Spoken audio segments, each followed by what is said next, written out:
Hey, what's up YouTube, it's the Zero Option here, coming at you with a bit of an emergency video because I've seen this deck running rampant on DN in the TCG OCG format, and I thought I'd make a video on how to beat it, just in case some of you guys are coming across it. I know Mega Capital G uploaded a video on the deck, so you can expect quite a few people to probably start testing it and running it in DN as they are. But basically I just finished having a duel with one of these decks, and I ended up 2-0ing them with the help of this card here, which I renamed to Ghost Ogre and Snow Rabbit, but I'll pretty much always call it Yuki Izagi, which is its original name. So basically how this deck works is that it uses Royal Magical Library to draw through cards until it pretty much gets to Life Equalizer and Magical Explosion. Chicken Race also helps a lot, and another card called Pseudo Space, and Terraforming, and all of those other cards. Some decks also use Bamboo Sword as well, but basically it revolves around using Royal Magical Library to draw through their deck, which pretty much most FTKs do anyway. So the side cards which you could use against them, or depending on your deck, you can also main some of these cards, is Yuki Usagi. This card is just hands down my favourite card against them. It might not be the most effective, but it's live against the entire deck. You could use it against Chicken Race, you could use it against Pseudo Space, you could also use it against Royal Magical Library. They will still get to draw a card, and they could possibly soul charge it back, so it's not that effective, but Yuki Usagi is useful against a whole load of other decks as well, which is a really big advantage, and it's also a tuner. The other card is Effect Veiler. This card is probably just as effective as Yuki Usagi. Effect Veiler negates Royal Magical Library. It's pretty much only effective against Royal Magical Library, but this is the key card of the entire deck, so it's pretty much effective against what it needs to be. Effect Veiler also doesn't destroy Royal Magical Library, so they can't soul charge it back, and it just leaves it on the field in attack position with 0 attack, so you could possibly OTK them or deal a lot of damage. So Effect Veiler is also very viable. The next card is Perform Mage Flame Eater, and I'll also mention Perform Mage Damage Juggler. These two cards pretty much do the same thing. As soon as your opponent flips over a Magical Explosion, you just chain this to it, and it pretty much makes the effect damage 0.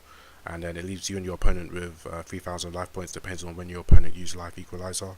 And then you can pretty much just go from there. Pretty much whenever you negate Magical Explosion and it doesn't end the game, you can pretty much win with pretty much anything, because that's its main win condition. The downside to this is that your opponent could always side into the Exodia version. That is actually something which they can do, and if they do side into the Exodia version, then this won't be live, it will be a completely dead card. So Effect Veiler and Yuki Usagi might be better options. The other card is Drawn Lockbird. This card is extremely effective. It's pretty much as good as it was against spellbooks during the Judgment format, if not better, because this card can just outright win the game for you.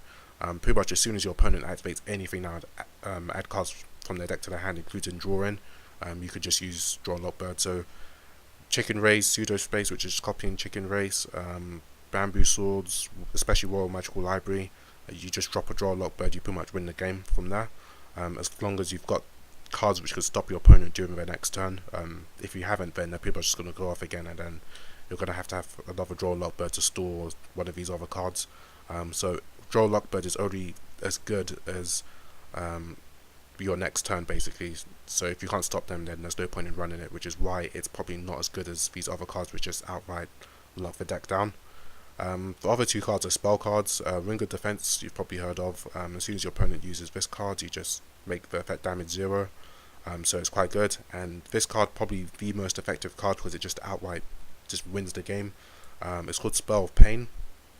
Some of you may not have heard of it, but basically when your opponent activates a card or effect that would inflict effect damage to you, your opponent takes the effect damage from that card or effect instead.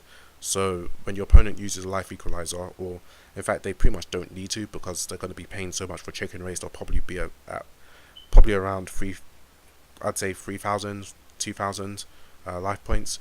As soon as they flip over Magical Explosion, you just immediately use Spell Pain, and it just ends the game right there. The downside to Ring of Defense and Spell Pain, of course, is that your opponent could always side into the Exodia versions, and these two cards aren't as well, they're pretty much dead against them, to be honest. But it probably is the most effective card to use against the Magical Explosion FTK. So definitely consider Spell Pain. I hope this video helped you out. That overdeck is quite annoying, so that's why I made this video. But anyway, this is a Zero Option. Signing out, have a nice day.